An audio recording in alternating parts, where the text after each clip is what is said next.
大家好，我亲爱的朋友们，欢迎回到快乐中文频道。我是小花，很高兴在这个视频里再次见到大家。今天我想和大家分享一个关于我的故事，这是关于我的家庭以及我每天如何练习中文的故事。这个故事也和学习中文有关，是关于日常练习的。它告诉我们，小小的坚持也能改变未来，所以请大家听到最后。我住在一个小镇里，我的家很简单，但充满了爱。我的家庭很小，只有3个人，爸爸妈妈和我。我们不富有，但我们很幸福。我爸爸是一个非常勤劳的人，每天早上他都很早起床，天还没亮他就去上班了。他在办公室工作，帮助很多人。即使很累，他也从不抱怨。他总是笑着对我说：“记住，努力一定会带来成功。”我妈妈非常善良，非常有爱心。她负责照顾家庭，她每天给我们做美味的饭菜，她也会帮我做作业。当我难过的时候，她会抱着我说：“别担心，孩子，再试一次，你会做得更好。”她的话给了我勇气。我的父母总是告诉我要好好学习，他们说，教育就是你的力量，它会改变你的人生。我仔细听他们的话，希望有一天能让他们为我感到骄傲。我在我们镇上的学校上学，学校不大，但非常不错。教室很干净，学校有一个操场，学校还有一间图书馆，里面有很多书，我很喜欢在那里待着。我的老师们都非常好，他们讲课讲得很慢。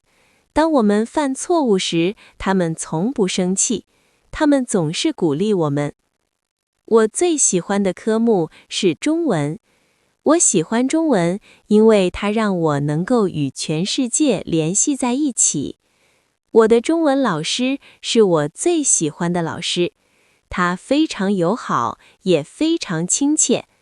他总是对我们说，中文并不难，你只需要每天练习。他会给我们一些小任务。他说，每天写5个句子，和朋友用中文交流。我按照他的建议去做。在学校的时候，我会和朋友们用中文交流。有时候我们犯错时会笑出来，但老师说，错误才是最好的老师，不要停下来，继续努力。放学后，我回到家，先去洗手。妈妈会给我准备午饭，然后我休息一会儿。之后，我坐在书桌前，我完成所有科目的作业。然后，我开始练习中文。首先，我会读一篇中文小故事，然后我写下5个新单词。我把每个单词放进一个短句里。我大声朗读这些句子，这样可以帮助我提高口语。有时候我会看中文动画或短视频，我会听他们是怎么说的，我试着模仿他们的说话方式，这很有趣，而且我学得很快。晚上，爸爸会陪我一起坐着，他会让我用中文给他讲一个故事。我说得很慢，也很清楚。有时候我会忘记一些词，但爸爸会笑着说，别担心，你已经做得很好了，坚持练习就行。每个星期天，我都会制定我的周计划，我用中文写在笔记本里。我的计划很简单，每天至少读1页，写5个新单词，造几个短句，用中文自言自语，听中文的音频或视频。这个计划帮助我保持专注。我也会写下我的目标。我的大目标是能流利地说中文。我想去其他国家旅行，我想用中文和那里的人交流，我想了解新的文化和新的想法。有时候学习并不容易，有时候我会变得很烂，有时候我会很累，但我会想起老师的话，熟能生巧。所以即使困了，我也会读一页书。这是我给自己的一份小小的承诺。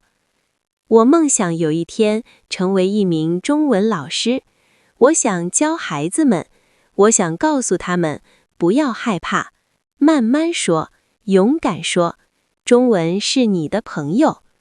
我也想写出属于我自己的中文故事，我想把这些故事出版成书。我希望全世界的人都能读到我的故事，我希望他们能感到开心，也能得到鼓励。现在，我亲爱的朋友们，我想告诉你们一件事，如果我能学好中文，你们也一定可以。我以前非常羞涩，我害怕开口说话，但现在我每天都在努力。我说得很慢，但说得很清楚。我会犯错，但我会从错误中学习。请不要放弃，每天读一页书，每天写一个句子，对着镜子和自己说话，看简单的中文视频，重复，重复，再重复。不要害羞，不要害怕。我们都会犯错，但错误是通往成功的台阶。有一天，你会自信地说中文，你会和来自不同国家的人交流，你会感到非常开心。我相信我自己，也相信你们。我们可以一起学习，一起成长。我们可以一起实现我们的梦想。非常感谢你们聆听我关于家庭、学校和中文练习的故事。我希望我的故事能给你带来启发。请每天坚持练习，保持微笑，坚持阅读，坚持说中文。我们下一个故事再见，保重，我的朋友们，再见。